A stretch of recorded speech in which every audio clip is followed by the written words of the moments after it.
महाराष्ट्र राज्यामध्ये माहिती व जनसंपर्क महासंचालनालयामार्फत मुख्यमंत्री योजना दूत उपक्रम राबविण्यात येत आहे।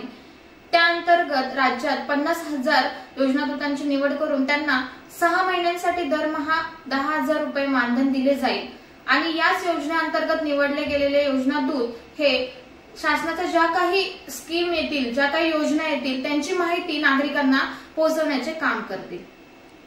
शासनाचे योजनादूत म्हणून काम करण्यासाठी इच्छुक असलेल्या उमेदवारांनी स्क्रीनवर दिलेल्या लिंकवरती अर्ज करणे आवश्यक आहे। तसेच या योजनेसाठी आवश्यक असलेली जी काही पात्रता आहे तसेच कागदपत्रे हे पुढील प्रमाणे आपण जाणून घेऊया। उमेदवार हा महाराष्ट्राचा रहिवासी असणे आवश्यक आहे।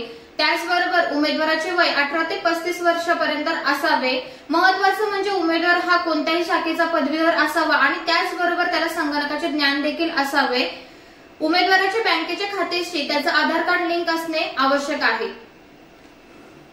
निवडीसाठी लागणारी कागदपत्रे उमेदवाराने ऑनलाईन अर्ज करावा। आधार कार्ड, पासपोर्ट साईज फोटो, पदवी प्रमाणपत्र, रहिवासी दाखला आणि महत्त्वाचं म्हणजे उमेदवाराने वैयक्तिक बँक खात्याचा तपशील सादर करणे अनिवार्य आहे।